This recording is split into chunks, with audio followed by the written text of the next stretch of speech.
Écoutez, écoutez, Oui. écoutez ce bruit du craquellement de la neige.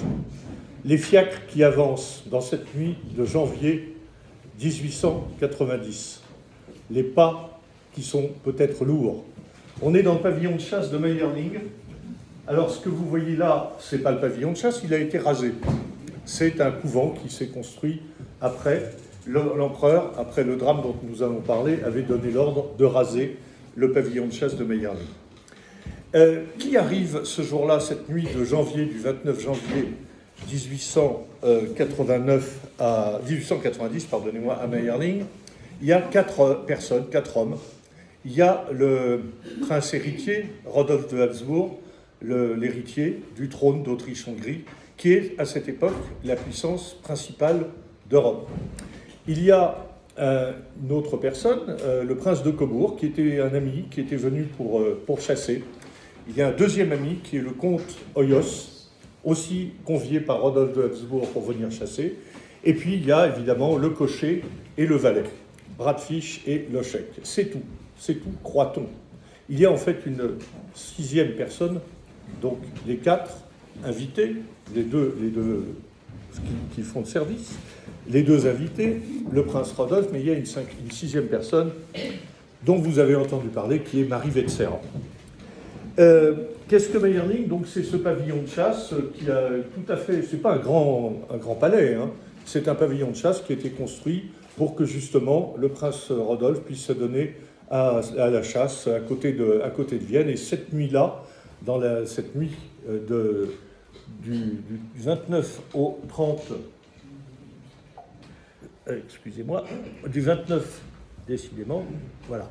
Dans cette nuit du 29 au 30 janvier 1889, il y a une tempête de neige. Donc, on passe une bonne soirée. Rodolphe, avec le comte Hoyos, discute beaucoup avec le prince de Cobourg, qui s'en va, qui retourne à un dîner. On passe une très bonne soirée, sans doute jusqu'à 3 heures du matin. Et l'archiduc Rodolphe va se coucher.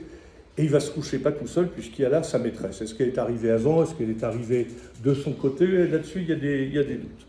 Sa maîtresse, c'est une femme qui s'appelle Marie Vetsera, qui n'est pas très âgée, hein, elle a 16 ans et demi, et il faut savoir qu'évidemment le prince est marié à Stéphanie de Belgique, donc ça fait évidemment un petit peu mauvais genre.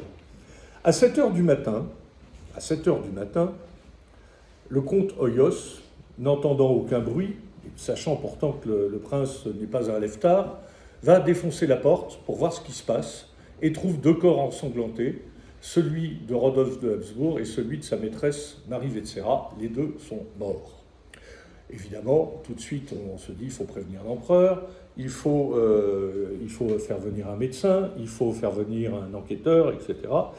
Mais là, on est quand même très gêné, parce qu'on est en présence d'un prince héritier qui est mort, on ne sait pas pour l'instant comment, et surtout, il y a une maîtresse qui est là, et ce n'était pas du tout prévu. Et ça fait, on va dire que ça fait un petit peu désordre. Je reviendrai tout à l'heure sur ces 2 corps, sur dans quel état on les a trouvés. Mais je voudrais parler d'abord de ces 2 personnages.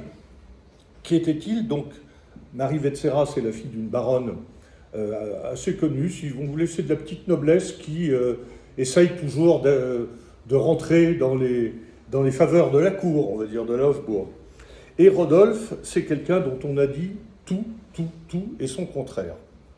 Rodolphe, c'est le fils de l'impératrice Sissi, bien sûr, que vous connaissez, et le fils de l'empereur François-Joseph d'Autriche. À cette époque-là, je vous le rappelle, il y a 4 républiques en Europe. Tout le reste, ce sont des royautés. Ces 4 républiques sont la France, depuis très peu de temps le Portugal, il y a la Suisse et il y a la République de Saint-Marin. Tout le reste, ce sont des royautés, donc les alliances en Europe se font et se défont à coup de mariage, et si les mariages ne suffisent pas, à coup de guerre. C'est comme ça qu'on façonne l'Europe. Aujourd'hui, Madame van der Leyen a des procédés qui sont un petit peu différents. Rodolphe, on a dit beaucoup de choses sur lui. Il faut dire qu'il est tiraillé entre 2 parents qui sont complètement aux antipodes l'un de l'autre. François-Joseph incarne un conservatisme, j'allais dire un conservatisme un peu bourru. Voilà. Sissi, évidemment, vous la connaissez, très belle. Est-ce qu'on peut dire le mot frivole? Non, parce qu'il n'y avait pas forcément de recherche de conquête de l'autre, mais c'est une femme qui aime la liberté, c'est une femme qui aime beaucoup les voyages, c'est une femme que Vienne n'aime pas, que la cour n'aime pas, et qui va lui rendre largement. Donc elle va s'éloigner de plus en plus, elle va beaucoup voyager, et elle a parfois des petites sautes d'humeur, un peu de désinvolture, comme par exemple lorsqu'elle disparaît, qu'on la retrouve avec son père. Elle était allée voir un cirque avec son père, elle monte à cheval, elle fait de la gymnastique. Aujourd'hui, on aurait dit qu'elle fait du fitness. Elle a installé dans la cour à la Hofburg, elle a installé une véritable salle de gymnastique. Elle a des cheveux magnifiques, elle est très belle et sa beauté jouera beaucoup sur son avenir. Rodolphe de Habsbourg, donc, est le fruit de ces deux parents qui sont complètement différents l'un et l'autre. Et s'il y avait un psychanalyste qui était né un petit peu plus tôt et qui s'appelait Sigmund Freud, il est déjà né, mais il n'a pas encore vraiment fait ses théories, il aurait dit quand même qu'on est tiraillé par un père et une mère complètement différentes, cela fait une humeur qui est tout à fait changeante. Et quelle est l'humeur de Rodolphe? Alors il faut dire aussi que Rodolphe, quand il était gamin, le prince héritier de la cour d'Autriche, il a une éducation à la dure. On lui donne des précepteurs, c'est pas sa mère qui l'élève. Sa grand-mère, Sophie, lui a interdit à Sissi de l'élever. Donc il n'y a pas d'amour maternel qui passe. Il n'y a pas non plus d'amour paternel parce que lorsque François-Joseph parle à son fils, c'est uniquement pour parler des affaires de l'État. Et puis bon, vous savez, c'est des protocoles qui sont assez rigides. Donc Rodolphe, le petit, à 3 ans, il s'est tiré. Il apprend à 10 ans, il parle de 10 ou 12 langues, je crois. Il a appris la foi, il a appris le droit, il a appris l'art de la guerre. Et tout ça, il a eu des très très bons précepteurs et c'est quelqu'un d'extrêmement vif et d'extrêmement intelligent. Donc on a un personnage, un jeune homme, qui d'une part a le côté désinvolte de sa mère et d'autre part a le côté, on va dire, le sens de l'État de son père. Parce que je demande à personne de ne pas approuver le fait que Rodolphe a le sens de l'État. Il a le sens de l'État, on va le voir, quand il a 20 ans, il commence à commander un régiment à Prague, il est extrêmement érudit, il a un certain nombre d'idées et il travaille quand même à préparer la succession de son père qui est âgé, qui est très âgé. Donc voilà, ça fait un portrait qui est assez, on va dire, plein d'antagonisme. On a dit qu'il était fou. Qu'est-ce qu'un fou à cette époque? C'est quelqu'un qui ne pense pas comme vous. Et Rodolphe pensait complètement différemment. C'était, je ne veux pas dire un révolutionnaire, n'allons pas jusque-là, mais c'était quelqu'un qui avait des idées complètement novatrices pour l'époque. Alors ces idées novatrices, c'était, par exemple, il voulait, alors c'est un mot horrible pour l'époque, il voulait de la démocratie. Il voulait que les parlements régionaux des 10 entités qui composaient la couronne d'Autriche-Hongrie puissent être élus au suffrage universel. On n'avait jamais vu ça. Il avait une autre idée, c'était une espèce de monarchie moderne du Danube, donc la Mitteleuropa, qui aurait été démocratique, avec du suffrage universel. Et puis, au lieu de se faire des guerres, au lieu de faire la guerre à la Prusse, etc., il avait une idée qui était assez novatrice pour l'époque, c'était d'essayer de construire quelque chose qui s'appelait l'Europe. Et l'Europe, on a commencé à la construire 70 ans plus tard. Mais entre les deux, il y a eu les événements que vous savez. Donc, il a des idées complètement novatrices. Il est l'ami aussi de Clémenceau, d'un républicain, qui vient de voir d'ailleurs en cachette à la Hofburg l'avant-veille du drame. Il est l'ami des Juifs. Ça fait un peu désordre à l'époque. Alors, pour resituer les choses dans le contexte, vous savez que beaucoup de Juifs ont immigré à la fin du XIXe siècle vers l'Autriche, vers Prague, vers Vienne, vers Budapest, qui devient une ville où les Juifs ont vraiment reçu un accueil assez chaleureux. Donc, en Autriche, il y a des lois qui donne les mêmes droits aux juifs qu'aux autres. Ça, c'est pour le côté officiel. Maintenant, bien sûr, ça favorise aussi l'antisémitisme. Et Rodolphe, lui, il ne goûte pas du tout à cet antisémitisme. Au contraire, il est l'ami des juifs, il est l'ami d'un homme qui s'appelle Maurice Setz, qui est le directeur d'une revue, d'un journal, le Neues Tagblatt, et il va collaborer à ce journal pour écrire des articles, mais alors attendez, tenez-vous bien, des articles contre son père. Donc il va écrire sous pseudonyme, évidemment il est découvert, hein, on le sait très bien. Rodolphe de Habsbourg est l'homme le plus surveillé de tout le royaume d'Autriche-Hongrie, de tout le royaume et empire d'Autriche-Hongrie. Il est très surveillé, il écrit des articles dans un journal qu'il fonde, qui s'appelle Jaune et Noir. Jaune et Noir, c'est les couleurs de la monarchie de Habsbourg. Et il va écrire pour dire il faut absolument rénover l'Empire d'Autriche, il faut absolument contrecarrer la politique de François-Joseph, il faut absolument permettre aux Juifs d'avoir un véritable rôle dans la société. Il y a d'autres sujets sur lesquels il y a des divergences énormes avec son père. Je veux en citer un, la question du partage de l'Afrique. On est juste 10 ans après le congrès de Berlin qui partage l'Afrique sous l'influence de Bismarck entre les 9 ou 10 pays qui sont allés pour faire des colonies. Donc il y a la France, il y a l'Allemagne, il y a l'Italie, il y a les Pays-Bas, il y a l'Angleterre, il y a la Belgique, bien sûr. Et Rodolphe, il dit non, c'est une honte d'aller exploiter les ressources naturelles d'un continent, et c'est encore plus une honte d'utiliser le peuple africain pour faire des esclaves qui servent à ça. Donc vous voyez, on est en dissension totale entre Rodolphe de Habsbourg et son père. Alors, là-dedans, on a dit, c'est simple, il est fou. Il est fou, il est comme sa mère, il est un petit peu fou.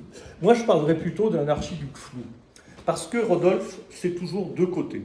C'est ce côté rigoureux, ce côté homme d'État, prêt à succéder à son père, et en même temps, Rodolphe, il est ce qu'on appellerait aujourd'hui, pour prendre un mot à la mode, on dirait il est bipolaire. De temps en temps, il a une humeur très haute, il est très euphorique, de temps en temps, il est complètement dans la déprime. Et qu'est-ce que fait un homme qui est dans la déprime? Exactement comme aujourd'hui. Il dit j'en ai marre de tout ça, j'en ai marre, je vais me foutre en l'air, je vais en finir. Il faut dire qu'à cette époque-là, on ne vit pas très vieux, hein, en Autriche-Hongrie. À 30-35 ans, on meurt assez facilement. Donc parfois, des gens, voyant la fin qui approche, se disent je vais me donner un petit coup de main. Les suicides sont très nombreux. Dans le parc du Prater à Vienne, avant qu'on ouvre les grilles le matin, les gardiens vont décrocher les gens qui sont pendus pendant la nuit aux arbres. Et donc voilà, dans ces conditions-là, Rodolphe dit moi j'en ai marre, je me foutre en l'air. Alors il y a quelque chose aussi qui a joué beaucoup sur l'humeur de Rodolphe de Habsbourg. Donc je vous l'ai dit, il a le côté volage de sa mère. Donc il va avoir des maîtresses, mais à n'en plus pouvoir. Il va butiner partout. De temps en temps, ce sont ce qu'on a appelé les comtesses hygiéniques, c'est-à-dire, c'est le mot hygiénique, voilà. De temps en temps, ce sont des putains. De temps en temps, elles sont à la fois comtesses et putains, parce que c'est bien de pouvoir se glorifier en disant, j'ai partagé la couche de l'empereur. Donc si jamais, imaginons qu'il divorce de Stéphanie de Belgique qu'il a épousée à la demande de son père, et évidemment, celles qui ont partagé sa couche sont sur les rangs en se disant « il va peut-être me choisir ». Pas du tout, Rodolphe ne tombe pas amoureux, Rodolphe ne sait pas ce que c'est l'amour.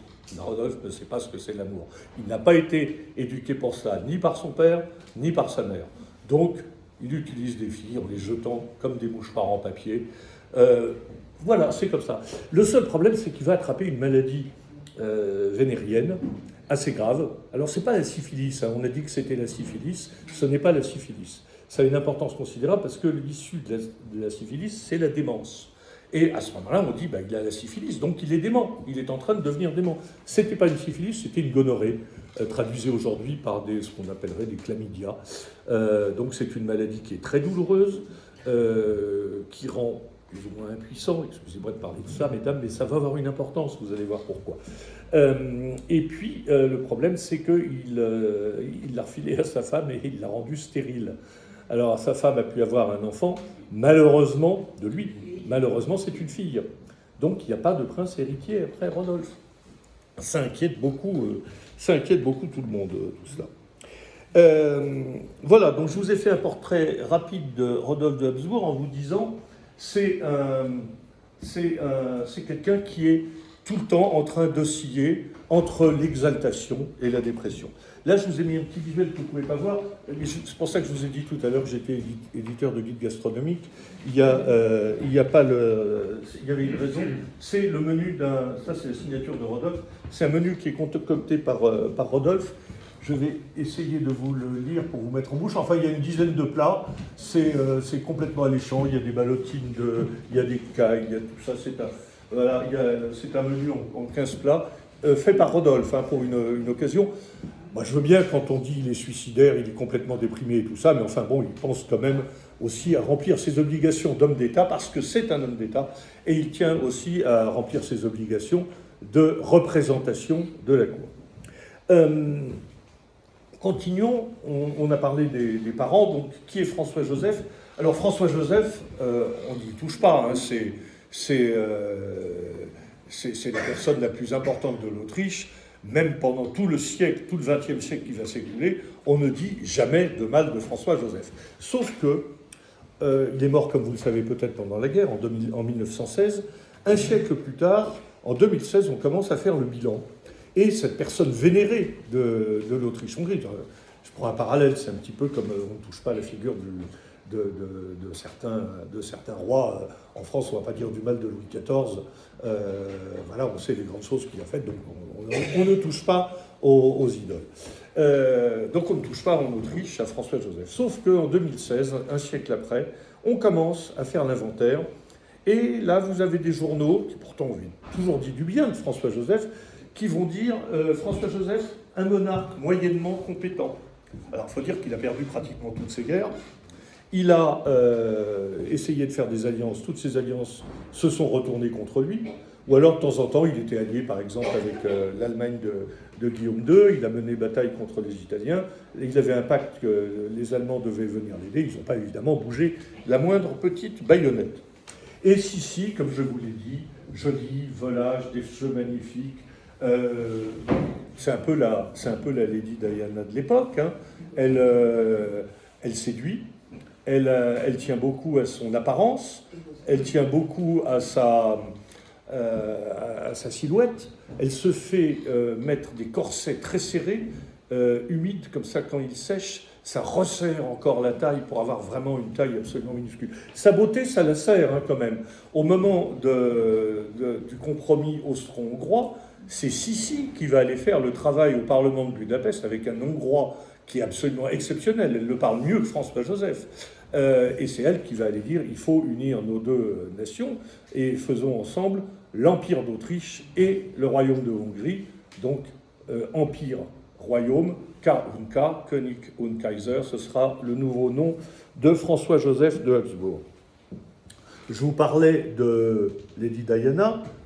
Ce qu'on pourrait aussi se dire, ils ont un fils qui est un mauvais rejeton, qui complote, etc., qui écrit des textes contre la monarchie et tout. Ça vous fait peut-être penser à un certain prince qui vit en Californie, je crois, mais bon. Donc voilà, on dit de François-Joseph aussi, bon, c'est un souverain moyennement compétent, et quelqu'un a dit il aurait fait un bon garde-chasse. Alors vous voyez, c'est pas très flatteur, c'est quand même l'empereur de la plus grande puissance d'Europe. Là, sur cette photo, on a vraiment l'impression qu'il va partir à la chasse, qu'il faisait assez souvent dans les montagnes du Darchet. Je voudrais vous faire un petit panorama de ce qu'est l'Europe à la fin du XIXe siècle. Donc je vous ai dit, il y a surtout des royaumes, il y a 4 républiques, une là, et les deux autres sont toutes petites, la Suisse et San Marin. Vous voyez que l'Autriche-Hongrie, c'est immense. L'Allemagne vient de se constituer. L'Allemagne, on le voit bien sur cette diapositive, sous l'impulsion de Bismarck. Alors il faut savoir qu'il y a eu Guillaume Ier, l'empereur. Ensuite, un peu plus tard, il y a eu un souverain qui n'a régné que quelques semaines. Et ensuite, il y a Guillaume II qui est très très immature. Donc, il a confié le pouvoir à Otto von Bismarck. Et l'Allemagne a intelligemment, vous voyez, il y a toujours des histoires de protection de frontières. Donc, l'Allemagne a fait une guerre contre le Danemark sur les États du Schleswig-Holstein. Elle l'a gagnée. Elle a fait une guerre contre l'Autriche. Elle a gagné à la bataille de Sadova. Elle a humilié les Autrichiens. Ensuite, ils ont fait un pacte, de nouveau. C'est un peu comme dans une cour d'école, on commence à se battre et puis ensuite on redevient copains. Et puis, elle a fait une guerre contre la France, la guerre de 70, et elle l'a gagnée aussi. Ce qui fait que l'Allemagne est complètement protégée sur ses frontières nord, sur sa frontière occidentale et sur sa frontière méridionale. Donc tout va bien pour Bismarck. Il peut s'occuper de la colonie en Afrique, il peut s'occuper de choses, etc. Il a fait donc un traité d'alliance avec l'Autriche, qui fonctionne bien. Hein. François-Joseph est complètement d'accord pour ce traité d'entente mutuelle, plus tard on appellera la Triple Alliance. Il a fait donc une alliance avec l'Autriche-Hongrie. Donc il n'y a pas vraiment de problème, il n'y a pas vraiment de crainte à avoir dans cette fin du 19e siècle, sauf si François-Joseph venait à disparaître. Parce que François-Joseph, à cette époque-là, il n'est pas très jeune, il a près de 60 ans, il a 58 ans. Et je vous l'ai dit, on meurt tôt dans le royaume, en Europe à cette époque. Si jamais François-Joseph vient à disparaître, c'est Rodolphe qui lui succède. Et oui, il est le prince héritier. Et puis, si on voulait changer de prince héritier, c'est tout un processus, etc. Or, Rodolphe, c'est l'ami de qui? Des Républicains, de Clémenceau. Et Rodolphe, il goûte très peu de cette alliance avec l'Allemagne. Il se souvient de la bataille de Sadova, il avait 9 ans, il était à Vienne, les Allemands étaient à 50-60 km de Vienne. Sissi a dû l'emmener en sécurité loin, le petit gamin, il était terrorisé, donc il a une inimitié pour les Allemands qui est totale. Et lui, il voit bien une alliance entre l'Autriche-Hongrie, les républicains français, voire éventuellement le tsar de Russie. Mais à ce moment-là, Bismarck serait complètement encerclé. En plus, Rodolphe a une inimitié totale pour Guillaume II, parce qu'il le trouve complètement immature, et il déteste de toute façon tout ce qui est allemand. Donc vous voyez, c'est très différent de la politique de son père. Son père, lui, fait un traité d'alliance avec les Allemands. Rodolphe est contre. Ça, c'est donc l'Autriche-Hongrie à la veille de la Première Guerre mondiale. Donc, vous voyez, c'est un territoire énorme. Il y a la Styrie, il y a le Tyrol, il y a l'actuelle Slovénie, il y a toute la Vénétie, il y a toute la côte de ce qu'on a appelé plus tard la Yougoslavie, il y a une partie de la Pologne, il y a une partie de l'Ukraine actuelle, etc. C'est un territoire qui est vraiment immense. D'ailleurs, voilà ce qu'il en reste après les traités humiliants qui ont été faits en 1918 et 1919. Il reste un petit confetti au centre de l'Europe qui s'appelle l'Autriche, mon pays. Tout petit confetti qui n'intéresse personne. Ils ont perdu la Vénétie, ils ont perdu toute la côte au profit de ce qui va devenir la Yougoslavie, hein, l'union des Slovènes, des Croates et des Serbes. Ils ont perdu la Hongrie qui a été séparée de l'Autriche. Tout ça, ça passe à la Pologne. Tout ça, ça devient la République tchécoslovaque. Là, ça va être l'Ukraine. Et là, ça va donner un petit peu la Roumanie. Il ne reste plus rien de l'Autriche. Et voilà. Donc, voilà le portrait, j'allais dire un peu officiel, du prince héritier, celui qui est appelé à régner s'il arrive quelque chose à François-Joseph, pourvu qu'il ne lui arrive rien. Parce que s'il lui arrive quelque chose, on va trouver un autre prince héritier. Et avoir un prince héritier qui complote contre son père, évidemment, c'est un petit peu difficile. Alors, on le dit suicidaire, et voilà dans quel état on va le trouver 2 jours après que le comte Hoyos ait défoncé la porte et trouvé Rodolphe de Habsbourg ensanglanté avec sa maîtresse. On va l'exposer avec... donc ça, c'est la photo, je dirais, officielle. On voit là que, a priori, il serait suicidé d'une balle dans la tête. On dirait qu'il y a comme un enfoncement de la partie du crâne. Bon, revenons sur cette nuit du 29 au 30 janvier. Donc, le 30 janvier au matin, le comte Hoyos défonce la porte, et tout de suite, il faut aller prévenir l'empereur. Alors le prince de Cobourg, lui, s'en va à cheval, donc c'est qu'il peut circuler. Hoyos dit non, moi, on ne peut pas circuler, il faut que j'appelle un train. Il va à la gare de Baden et il fait arrêter un train. Il fait arrêter le Trieste-Vienne. Chose curieuse, comment c'est-il que le Trieste-Vienne passe à cette heure-là, puisque même s'il y a un indicateur des trains, hein, vous avez peut-être connu l'indicateur Schex de la SNCF, l'indicateur va donner le nom des horaires des trains qui s'arrêtent en gare de Baden, mais pas ceux qui ne s'y arrêtent pas. Donc, comme par hasard, il sait qu'il y a un train qui s'arrête à cette heure-là. Et il dit au chef de gare, il faut arrêter le train, j'ai une nouvelle importante à apporter à la Hofburg, à la cour. Le chef de gare dit, oui, moi je veux savoir ce que c'est, hein. Vous avez beau être le comte Hoyos, je veux que vous m'en disiez un petit peu plus. Il dit, voilà, le prince héritier est mort. Le prince héritier est mort, évidemment, on va arrêter le train pour qu'il puisse gagner Vienne au plus vite.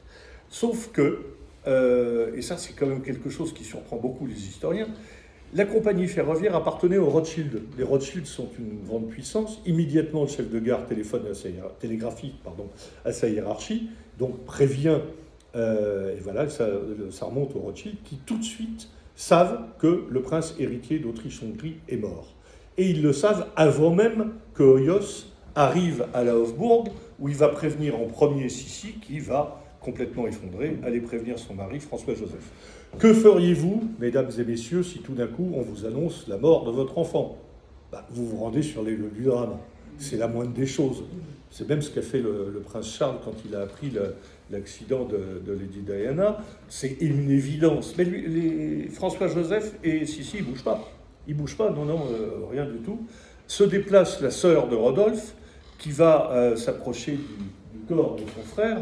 Je vous remontre le corps. Et va lui prendre la main. Et là, surprise, on lui a mis des gants. Pourquoi est-ce qu'on a mis des gants au corps de Rodolphe ? Et elle touche les gants, il y a du coton à l'intérieur. Il n'y a plus de doigts. Les doigts ont été tranchés. Bizarre. Donc il s'est suicidé en se tranchant les doigts. Alors là arrive un médecin qui dit qu'il s'est suicidé en se tirant une balle dans la tempe gauche. Ah oui, il s'est tiré d'une balle dans la tempe gauche, il était droitier, donc c'est pourquoi pas. On appelle aussi, il faut tout de suite nettoyer, hein, c'est comme une scène de mort, donc il faut tout de suite nettoyer. On appelle le charpentier pour qu'il nettoie le parquet, au moins. Le charpentier dit, j'ai jamais vu une scène de bataille rangée comme ça. Tous les meubles étaient brisés partout, il y avait une fenêtre qui était défoncée, il y avait du sang partout, donc il s'est suicidé en faisant une bataille rangée. Quid de Marie Vetsera ? Alors Marie Vetsera, tout de suite, en voyant qu'elle est là, ça va faire un scandale. Donc il faut immédiatement, il faut l'exfiltrer, comme on dirait aujourd'hui. Donc on va la mettre dans un fiacre. Évidemment, elle est morte. Hein, elle est morte. Alors qu'est-ce qu'on va faire pour qu'elle tienne dans le fiacre ? On lui met une croix dans le dos et dans les bras, pour qu'elle tienne comme ça, on lui fait pratiquement un sourire, et pour l'emmener le plus vite possible dans un cimetière et l'inhumer en vitesse. Seul problème, il y a des chaos. Tout le truc se casse la figure et les villageois voient bien qu'il y a le corps de Marie Vetsera qui est dans le fiacre, qu'elle est morte et qu'elle était donc à Mayerling. Donc la version voilà, on l'inhume en vitesse, elle passait par là, ça ne va pas tenir longtemps. On l'inhume quand même en vitesse dans le cimetière de Heiligenkreuz. Et voilà, on ne lui fait pas vraiment beaucoup d'honneur, on donne de l'argent à sa mère pour que surtout elle n'aille pas de faire scandale, etc. Et il va bien falloir trouver une version officielle. Donc la version officielle, Rodolphe est mort d'une crise d'apoplexie.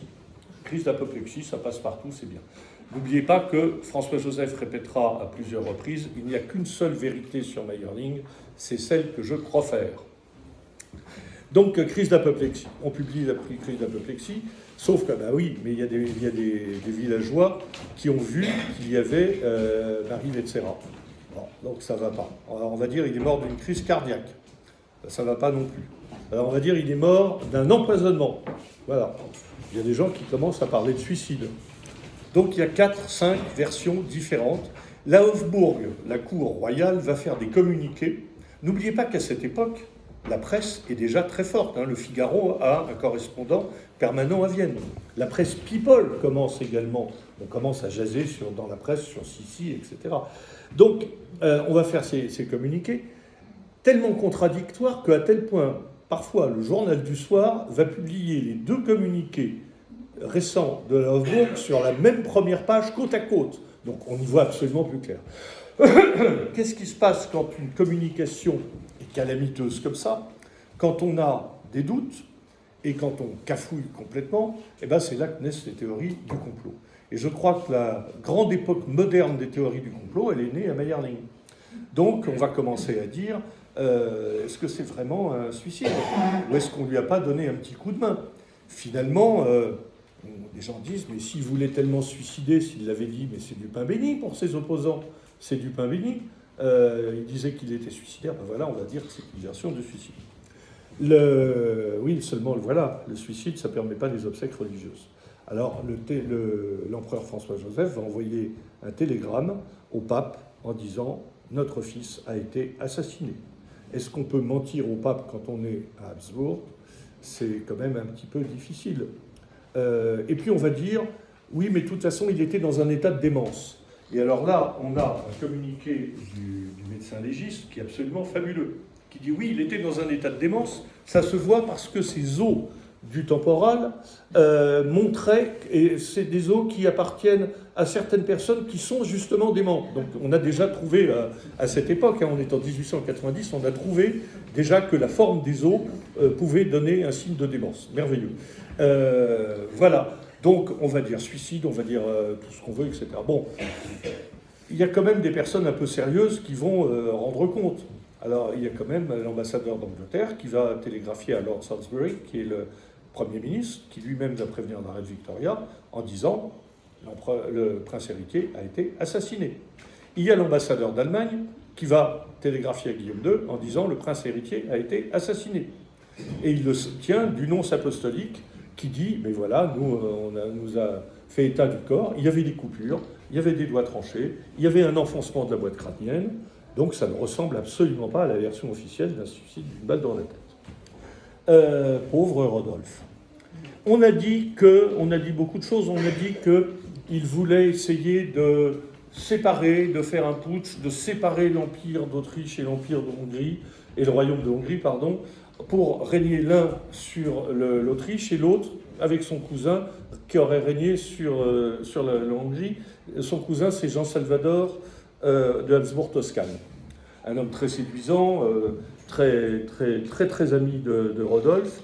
Je vous dis tout de suite, ce personnage est important parce que Jean-Salvador de Toscane, après, va aller voir l'empereur en disant « Moi, je veux savoir ce qui s'est passé à Mayerling ». Et on lui dit « Non, voilà, il y a un communiqué officiel, point final ». Il a dit « Je veux savoir » et tout ça. Il a dit « Si vous voulez savoir, c'est très simple.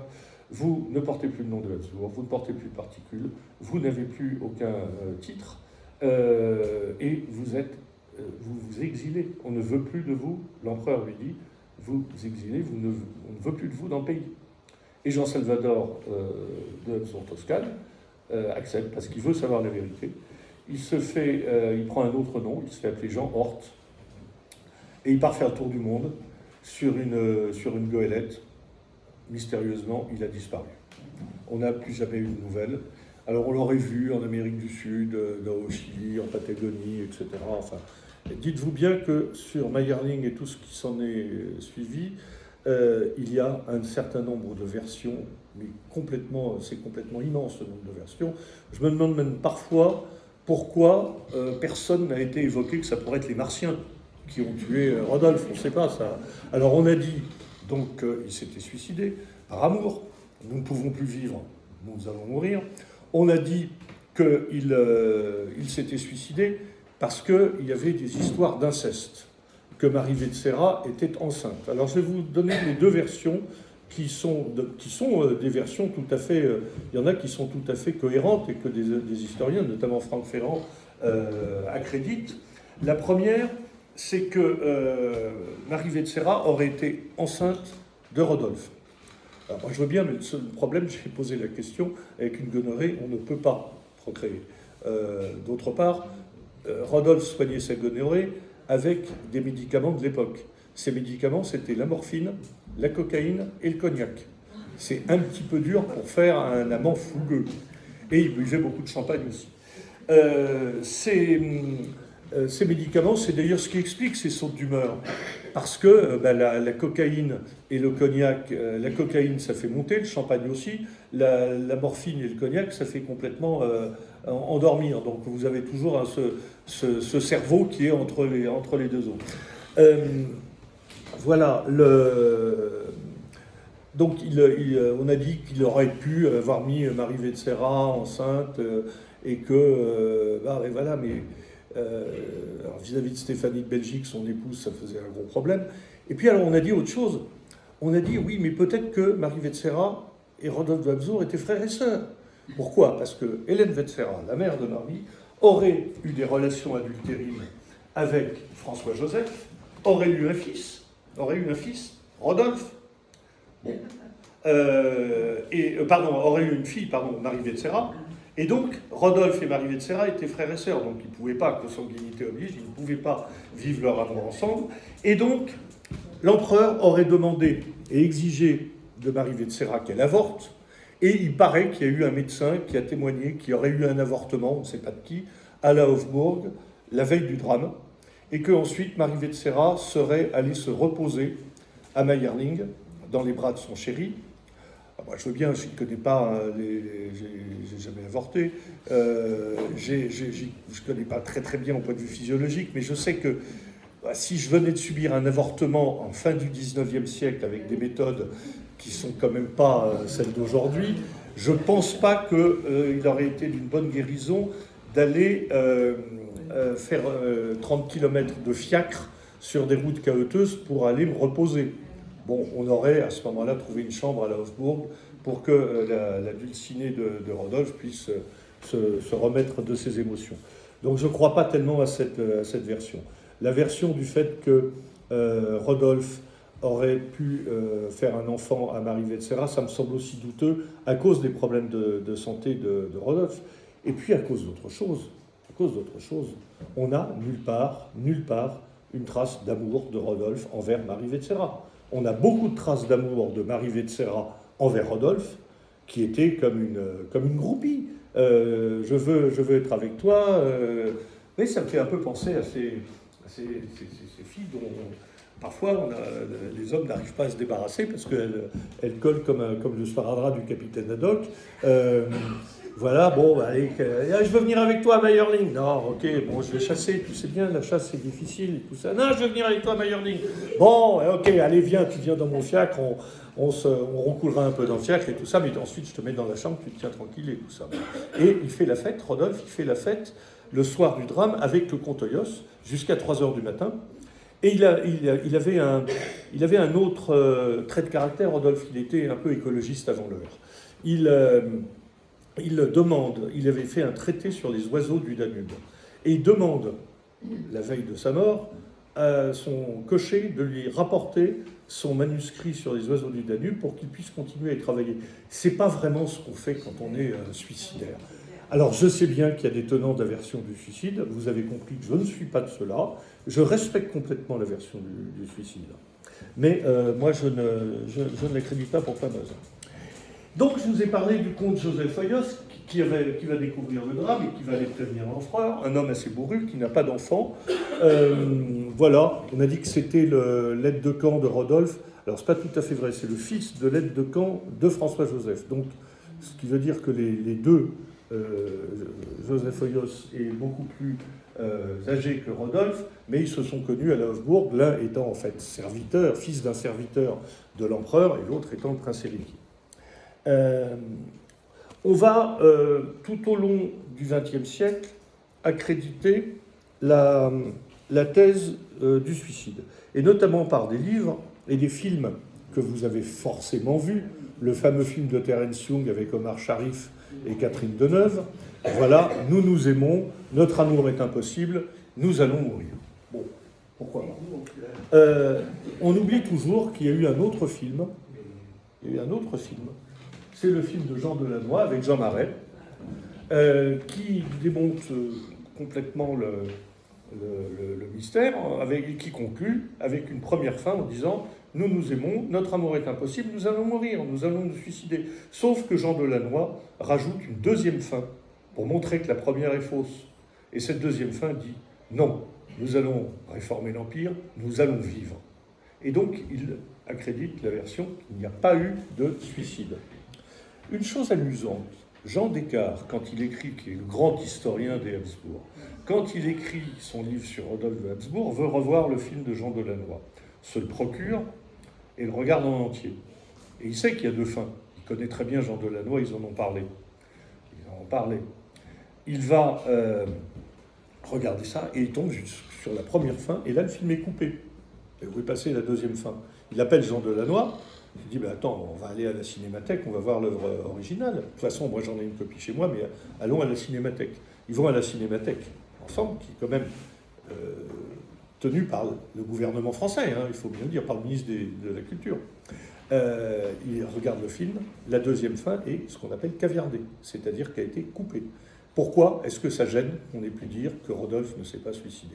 Alors on retrouve ensuite, heureusement Jean Delannoy avait une copie, et on retrouve cette deuxième fin. Donc il y a déjà des gens qui disent c'est peut-être pas un suicide, c'est peut-être, on lui a peut-être donné un petit coup de main. Je vous ai parlé du comte Hoyos, je vais vous parler maintenant d'un de ses descendants. Donc le comte Hoyos n'avait pas de fils, et il a, comme les trois autres, on va remonter un tout petit peu,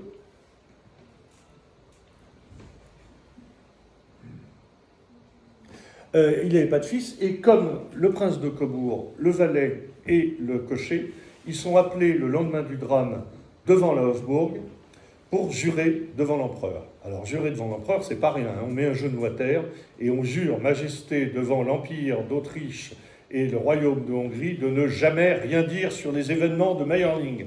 Les quatre hommes jurent les uns après les autres. Nous ne dirons jamais rien. Pourquoi est-ce que l'empereur a été exigé cela?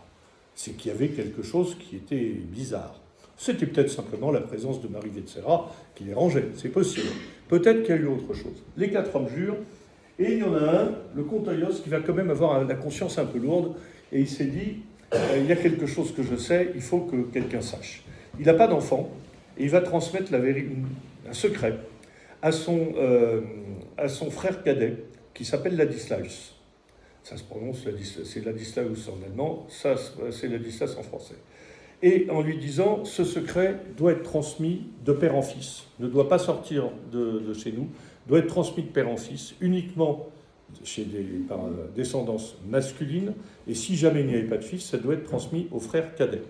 Et donc Ladislas Hoyos va le transmettre à son fils, qui va le transmettre à son fils, qui va le transmettre à son fils, et ça va arriver dans les mains d'un journaliste de télé dont vous vous souvenez peut-être de la figure et du nom, Ladislas de Hoyos, qui avait retrouvé Klaus Barbie en Bolivie et qui présentait les week-ends de TF1 avec Joseph Poli. C'était inoubliable. Et Ladislas de Hoyos reçoit ce secret. Il en parle d'ailleurs. Il en parle dans une interview à Philippe Delorme. Alors là, c'est pas très visible. Et il dit je n'ai pas connu mon père, qu'il a abandonné quand il avait 3 ans. Et j'aurais bien aimé connaître le secret de Mayerling que détenait mon aïeul. Donc c'est qu'on sait qu'il y a un secret de Mayerling. Et il ajoute, un peu plus tard, qu'il va aller sur la trace de son père, il va le retrouver au Mexique.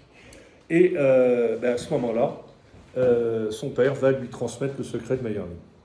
Et Ladislas de Hoyos, il y a le choix entre plusieurs solutions. Il y a 130 ans, une centaine d'années qui ont passé. Il peut écrire un livre là-dessus. Il ne le fait pas pour des raisons que j'explique dans mon livre. Il peut espérer avoir un fils et lui transmettre le secret, mais il a déjà procréé, il a eu 2 filles, il n'aura plus d'enfants. Et il choisit évidemment la 3e solution, c'est de transmettre le secret de Mayerling à son frère cadet. Et ce frère cadet est en train de vous parler.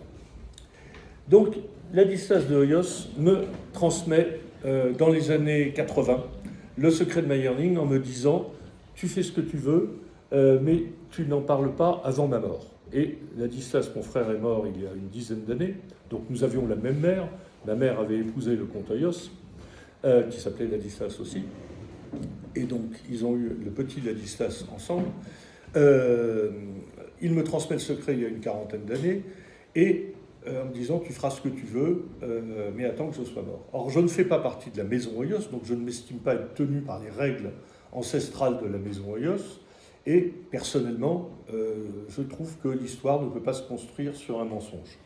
Et donc j'ai décidé de révéler ce secret dans ce livre que Thierry Delacroix a eu la grande joie d'éditer aux éditions Michel Demont. Et j'ai décidé de tout dire parce que le secret que m'a livré mon frère est grave. Il m'a dit c'est un complot qui est fait par Bismarck. Bismarck a demandé à ce qu'on assassine le prince héritier Rodolphe de Habsbourg.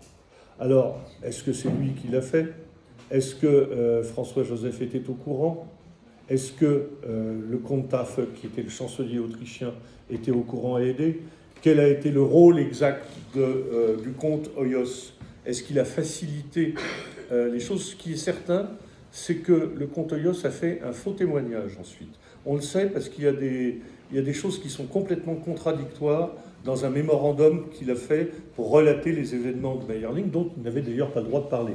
Mais comme on l'a soupçonné à un moment, on a dit c'est quand même bizarre, vous avez... comment est-ce que des... il y a quand même des éléments contradictoires, etc. Expliquez-vous un peu. Donc il a dû faire un mémorandum, mais il y a des éléments contradictoires qui donnent quand même un petit soupçon sur le rôle qu'il aurait pu avoir.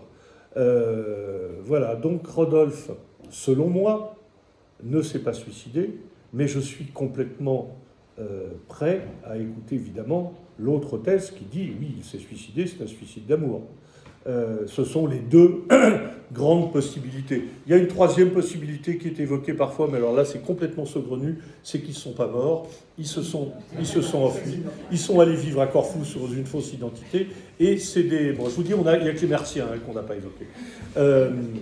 Donc, pour moi, je l'affirme, c'est Bismarck qui est l'auteur du complot pour des raisons politiques, parce qu'il ne voulait pas de l'alliance avec Clémenceau. Alors, qui sont les tenants de la thèse de l'assassinat? La première, alors je vous rappelle un tout petit peu d'histoire, hein, quand à la mort de Rodolphe, donc il va falloir prendre un nouveau prince héritier, on va prendre François Ferdinand. Et François Ferdinand va être assassiné à Sarajevo. Je ne sais pas si vous vous souvenez pourquoi, c'est parce qu'il avait épousé une dame qui était slave, et on craignait quand même que l'Empire puisse devenir un petit peu trop slavophile.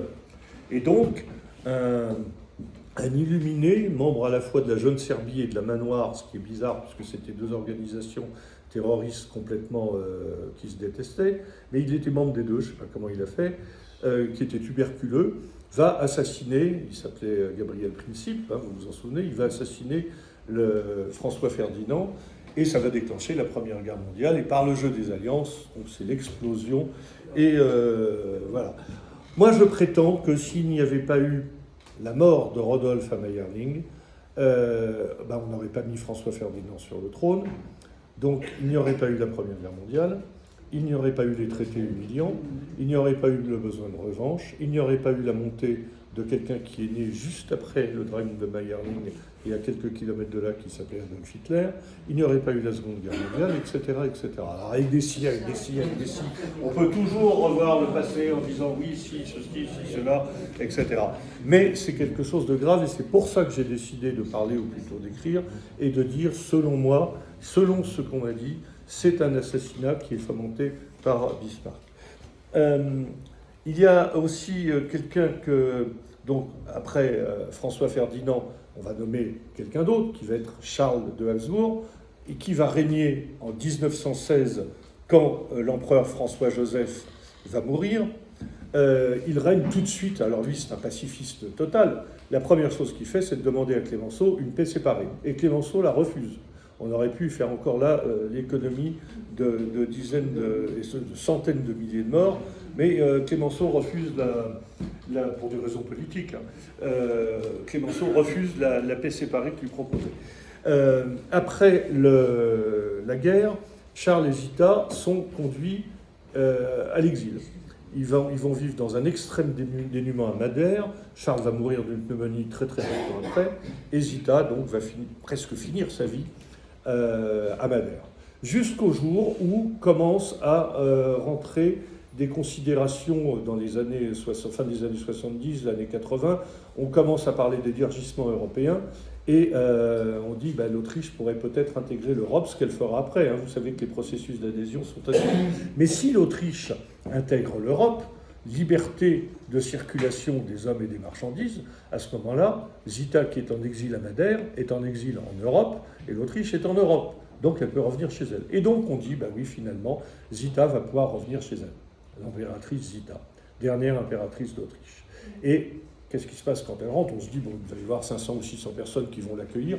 Ils étaient plus d'1 million dans la rue à applaudir Zita, qui arrive et qui donne une interview à Jean Descartes, et qui lui dit « Qu'est-ce que vous avez pensé du suicide de Rodolphe? Ça a dû être une grande douleur pour vous. » Et elle dit « Mais il ne s'est pas du tout suicidé. Il a été assassiné. » Donc c'est la première fois que Habsbourg parle en disant « Il a été assassiné. » Et elle met ça sur le dos de Clémenceau. Évidemment, elle détestait Clémenceau qui avait refusé la paix séparée à son mari.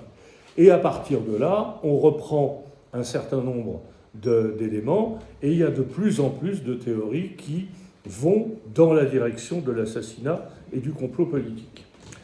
J'ai pas de preuves. J'ai pas de preuves, c'est un testament verbal. J'aimerais bien vous donner un écrit en disant, voilà, je sous-signé